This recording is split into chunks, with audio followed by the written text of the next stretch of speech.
we gotta talk about something. And this is real for me. So I battled with my weight my entire life, especially my adult life.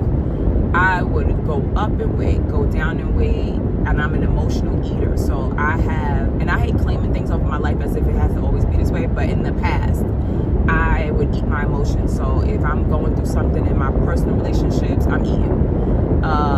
Things ain't working out the way I wanted to, I'm going to eat, right? And I have a job that they're always serving food. Like everywhere you go, every event, there's going to be food and there's going to be liquor. I'm not that big of a drinker, so the liquor doesn't really bother me. But the food, that's my addiction.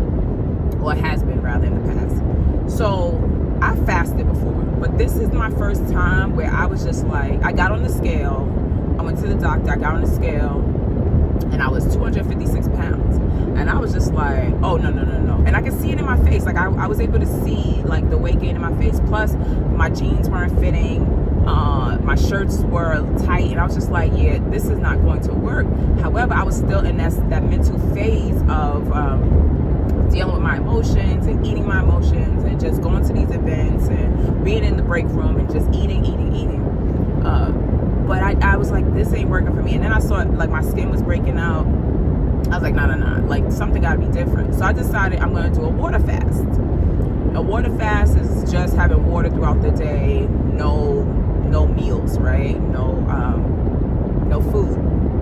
And I checked with a trusted medical professional, and they were like, yeah, that's a good thing to fast because you want to restore your digestive system because it's been overworked. Like, we eat way more than we're supposed to. We eat things that we're never supposed to eat. We're having way too much fat and too much sugar, too many carbs. Like, it's just way too much, and carbs break down to sugar.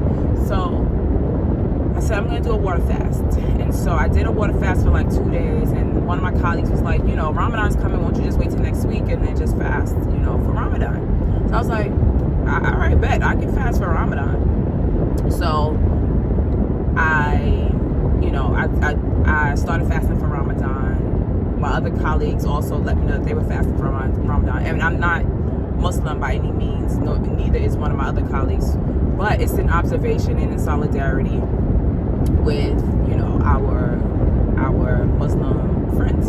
And so I'm fasting for Ramadan, and this is someone, me, who has been addicted to food, whereas because food is an acceptable addiction, no one's going to look at me a different way because I've eaten fries and a burger. Well, I don't eat burgers, but I've eaten something that was unhealthy, as opposed to like if I was smoking crack. Now, if I was smoking crack, people would be like, what you think you're doing? You can't bring out that crack here. But for me, food is crack. Like, it is definitely the addiction. So for me to be on day 20, or no, I think we're on day 18 of Ramadan, and me fasting is a big deal, very much spiritual for me.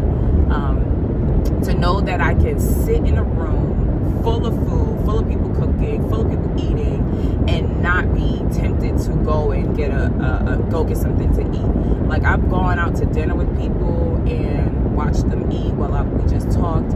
I've been at dinner tables where it wasn't time for me to break my fast yet, but I waited. My food came out and I waited to eat, to just say thank you to God for my meal, to be able to have something to drink, to have something to eat. I'm able to wait. That is insane for somebody who was eating all day, every day. The second I felt like a pain in my stomach, I was like, oh, I gotta eat something. And it might not even have been a hunger pain. It could have just been a pain of thirst, like meaning that I was thirsty. And just so you guys know, those two things feel the same. So it's an amazing journey, and I thank God for it, and I want to continue, after my 30 days of fasting, to figure out what my relationship with food is going to look like moving forward. One thing that I did notice at the beginning of Ramadan is that when I was fasting and when I was breaking my fast, that I still wanted sugar. Like, sugar was something that I wanted. So for the first 3 days, I was having, maybe even longer than that, maybe the first 5 days, I was having sweets with my meal. And I asked God, like, to please remove this from me, because I clearly don't need it, but I want it for some reason. And there's a science behind, when we want fats, when we want sugar, when we want carbs. And I don't know it right now, what the science is right now behind the need for sugar, or what I'm lacking that I want it. So that's something I get to look into. But I definitely asked God to remove it from me. And I've been documenting, like, what I eat every day, what time I break my fast, how often I'm having bowel movements. I know that's a lot of information, but like all those things I'm documenting because I want to be better at this journey with food. I want to actually just eat for survival and nourishment, as opposed to enjoyment or replacing something that I'm lacking in life, like intimate relationships or fighting with my co-parent. You know what I'm saying? Like, I just want to be better at that. So this is a journey, and I know that I lost about 10 pounds thus far and could be doing better at my weight loss journey once I change what I eat when I break my fast, and once I can get some more exercise in. I definitely have some lazy days where I don't want to move, and the truth is that at the very least I can go for a walk or walk on a treadmill, do that. But I don't have a lot of energy to do a lot of things. So, like, I went and rode my bike the other day, and I was struggling. I wanted to drink water so bad, and I fought the urge. Thank God for it.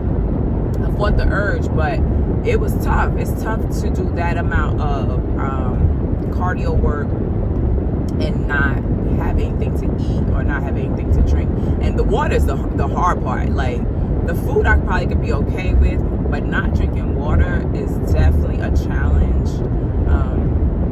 And I don't eat in the morning. I only break my fast at night. But what I have been doing recently is drinking in the morning. So getting my water in before like 6:30, before the sun comes up, is definitely something I've been conscious of. One day I even worked out before 6:30. So I started my workout like 5:30 and ended it before 6:30 so that I can have water after my workout. And I did a step aerobics workout.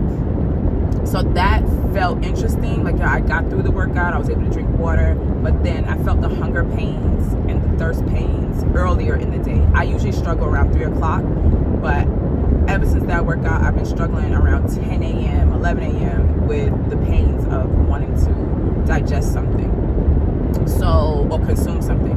So I'm watching all of those signs and paying attention. But I'm grateful for the journey, and I'm grateful to God that God even gave me the willpower, the strength, and the ability to get through these days when I wanted to eat all day long, been used to eating all day long, to now just have my meals at a certain time. But yeah, just wanted to share that.